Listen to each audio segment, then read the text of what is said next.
Salut, c'est Clara d'InfoJeunes Grand Est. Aujourd'hui, on va découvrir à travers une interview ce qu'est un chantier international. Et plus précisément, c'est Maxime qui va t'en parler et te raconter son expérience. Si ce genre de contenu te plaît, n'oublie pas de t'abonner à notre chaîne pour découvrir d'autres témoignages de jeunes. Bonjour Maxime, merci Bonjour. d'avoir accepté notre entrevue, notre entretien. Est-ce que tu pourrais te présenter et présenter un peu le dispositif que tu as fait? Oui, tout à fait. Alors, je m'appelle Maxime, j'ai 32 ans, je viens de Nancy et je suis parti pendant 2 semaines en août 2019 sur un chantier participatif au Népal. D'accord, est-ce que tu peux parler un peu de ce dispositif de chantier international, chantier? Oui, alors en fait, ça consiste en général, c'est des municipalités ou des privés qui organisent des chantiers et le but est d'avoir une quinzaine, une vingtaine de personnes de tous horizons confondus sur place qui vont œuvrer sur le même chantier dans un objectif commun. Et comment tu en as entendu parler de ce type de bénévolat, de volontariat? Ouais, c'est vrai que j'ai toujours voulu chercher un peu une autre façon de voyager.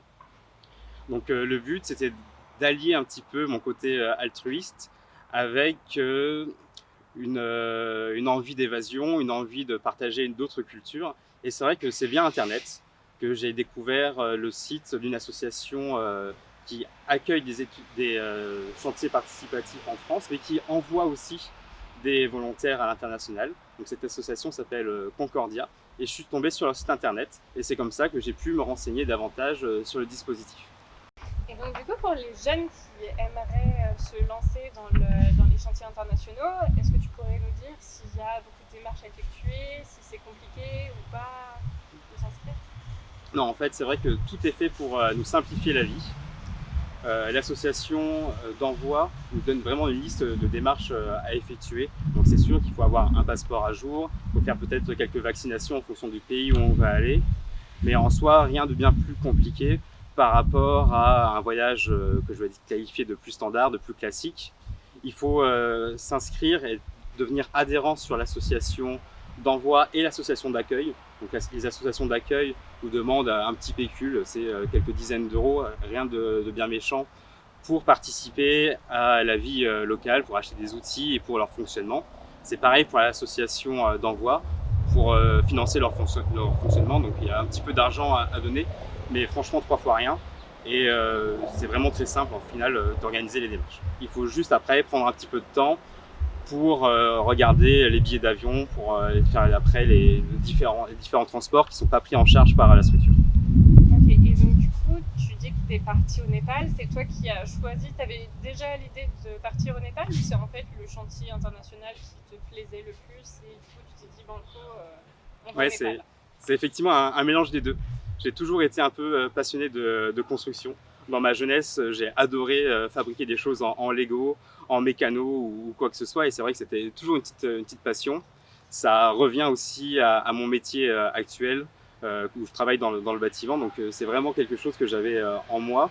Et allier à la fois cette passion avec le fait de pouvoir participer à quelque chose d'utile sur place, c'est tout pile ce qu'il fallait pour un chantier international. Et j'ai découvert celui-là sur la plateforme de Concordia qui cochait toutes mes cases. Ok. Et du coup, est-ce que tu étais un peu stressée? Est-ce que tu avais des a priori avant de partir? Parce que c'est un peu l'inconnu, tu sais que tu vas aller dans un pays que tu ne connais pas forcément et que tu fais quelque chose que tu n'as jamais fait auparavant. Est-ce qu'il y avait des a priori, un peu de stress? Oui, c'est vrai. J'étais dans une période aussi de ma vie, j'avais vraiment envie de partir un peu à l'aventure et de me lancer des nouveaux défis. Mais c'est vrai que quand on arrive comme ça, au moment de prendre l'avion, et même un petit peu plus en amont, quand on réserve vraiment le chantier, on se pose 10 000 questions et on a peur que l'intégration ne se passe pas si bien que ça au sein du groupe, au sein de l'équipe. On a un peu peur aussi que le chantier qu'on a choisi parmi une grande liste ne soit pas forcément le meilleur par rapport à nos attentes. Mais au final, l'appréhension s'en va très vite. Dès l'instant où on pose le pied sur le tarmac, on est vraiment bien pris en charge et la vie vraiment se déroule très bien sur place. D'accord, c'est juste du stress qui s'en va au Ouais. fil du temps. Et tu Exactement. parlais que tu étais dans une période de ta vie où tu as envie de te donner des challenges, mais en fait, juste avant de partir, tu étais dans quelle situation? Tu étais étudiant, tu étais déjà dans la vie active Ouais, j'étais déjà dans la vie active. Ça faisait 4 ans où j'étais dans mon travail. Donc moi, c'est toujours le même travail d'ailleurs. Je suis ingénieur dans la thermique du bâtiment. Et c'est vrai que j'avais déménagé. J'avais aussi envie de profiter d'un peu de temps pour les vacances que j'avais allouées. Et c'était quelque chose qui me faisait envie depuis un petit bout de temps. Et l'occasion ne s'est jamais présentée avant. Et finalement, là, en 2019, c'était l'année parfaite pour le faire. Ok. Et est-ce que tu peux nous parler un peu plus en détail des missions que tu as eu l'occasion de faire lors de ton chantier au Népal? Ouais, tout à fait. C'est vrai qu'il faut essayer de se représenter un petit peu. Donc le chantier, c'était sur une maison dont tout un pan de façade s'est écroulé suite à un glissement de terrain. Donc il y avait dans la maison, sur 2 pièces contiguës, plus d'1,20 m de terre qu'il fallait déblayer.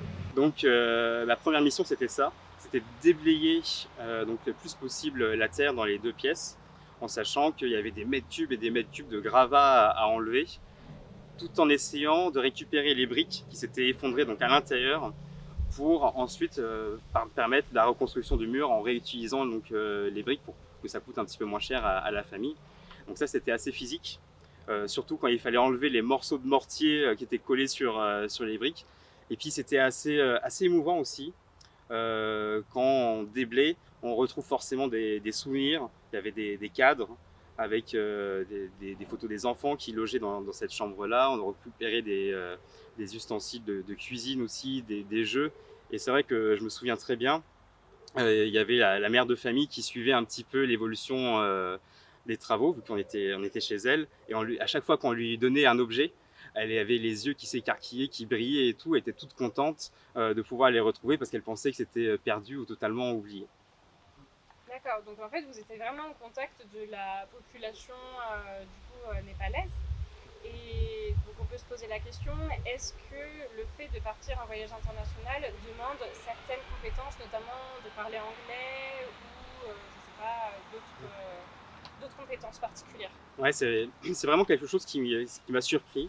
Alors nous, on était une quinzaine de personnes de 7 nationalités différentes, dont je me souviens, il y avait 2 japonaises, âgées d'une petite vingtaine d'années, qui parlaient très très peu anglais. Et au final, on arrivait très bien à communiquer avec. Donc il y avait peut-être un peu les applications de traduction. Elles avaient amené leur petit dictionnaire entre le japonais et l'anglais. Et mine de rien, avec la gestuelle, avec rien que le fait de montrer des choses, on arrive à communiquer de manière très, très facile. Et on avait 5 ou 6 langues différentes parmi toutes les nationalités. Et au final, même ceux qui parlaient quasiment pas un mot d'anglais ont très bien réussi à être intégrés sur le groupe. Ça demande peut-être une petite qualité d'adaptabilité au niveau du confort. Il faut savoir faire quelques sacrifices. Il faut être au courant qu'on ne va pas se doucher à l'eau chaude tous les soirs. L'hygiène est un petit peu plus rudimentaire, mais franchement, ça se fait très bien, sans aucun souci. Ce qui revient beaucoup dans ton témoignage, c'est vraiment cette notion d'être là pour aider, de se sentir utile, mais aussi cette notion de partage entre les différents bénévoles. Et du coup, est-ce qu'il y a d'autres choses qui t'ont plu dans ce volontariat ou je ne sais pas, est-ce que c'est vraiment ces deux axes-là? C'est sûr qu'il y a ces 2 axes-là. J'étais vraiment agréablement surpris de la façon dont le groupe a vraiment pu se souder en seulement quelques jours, alors qu'on vient vraiment d'univers tous différents, de nationalités différentes, de cultures différentes, et on s'est vraiment soudés au sein d'une même cause en fait. Et en bout de quelques heures, de quelques jours, on a vraiment créé un groupe très solide, et ça c'est vrai que c'était une très agréable surprise. En parlant d'immersion, c'est vrai qu'on a eu la chance aussi d'être hébergé directement chez l'habitant, donc on était à une centaine de mètres du chantier, dans une famille de 3 générations. Donc on était dans une grande maison avec les grands-parents jusqu'aux petits-enfants. Donc dans la maison, on était avec les 15 volontaires, quasiment une trentaine.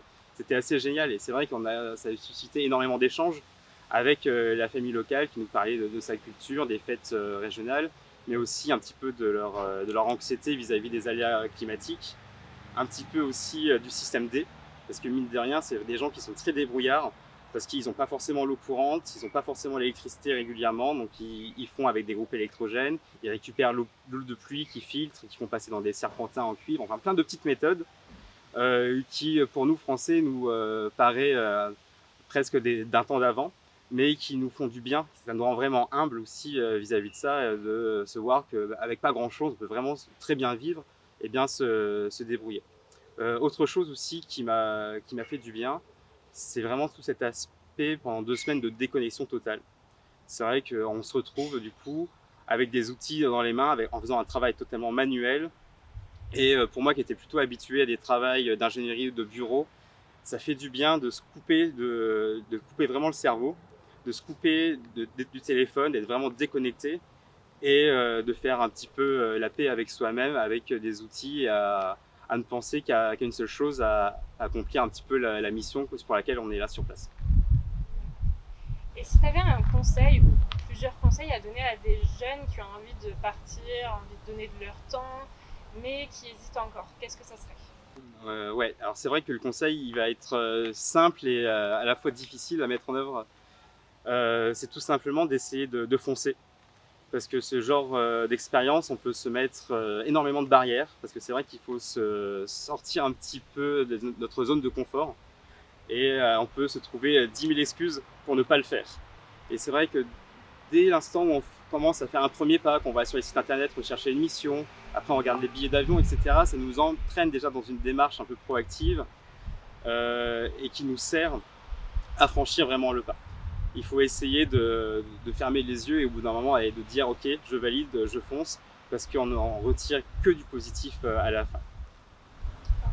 Et au niveau de ce que ça t'a apporté, ce volontariat, qu'est-ce que tu as à nous dire dessus? Qu'est-ce que ça t'a apporté de ces semaines d'immersion dans un pays que tu connais pas?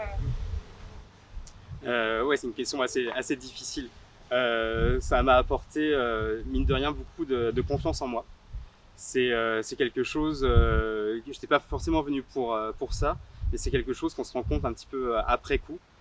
La facilité qu'on peut avoir à intégrer un groupe parce que tout le monde est très bienveillant avec les autres. La capacité de prendre un petit peu le leadership sur quelques missions quand il fallait déblayer, quand il fallait faire des tranchées, quand il fallait étayer la structure pour pas qu'elle nous s'effondre sur notre tête.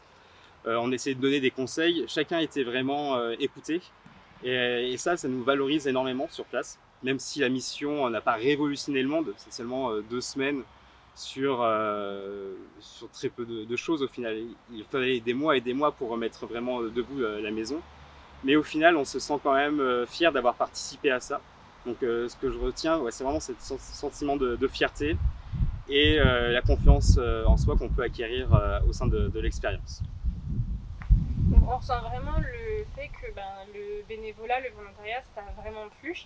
Est-ce que par la suite, tu as envie de faire d'autres types de bénévolat? Ou peut-être que tu en fais déjà actuellement, on ne sait pas.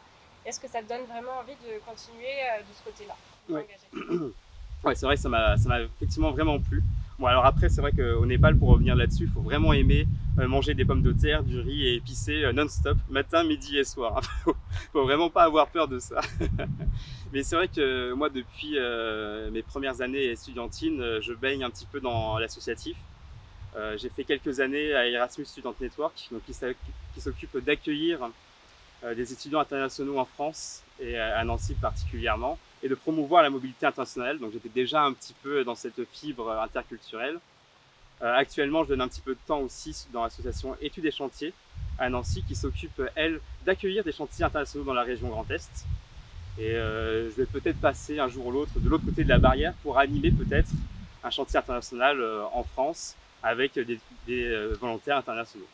Peut-être après, dans un plus long terme, j'aimerais bien en fin de carrière participer à des missions dans une ONG pour reconstruire en urgence des maisons, des bâtiments suite à des catastrophes naturelles aussi. Ça serait quelque chose que j'aimerais bien faire à la suite. Merci beaucoup Maxime pour cet entretien, c'était super Merci. de t'avoir et que tu prennes le temps de venir nous parler. Et puis on te souhaite le meilleur et on te souhaite aussi de réaliser tous tes projets d'engagement. Merci beaucoup à vous.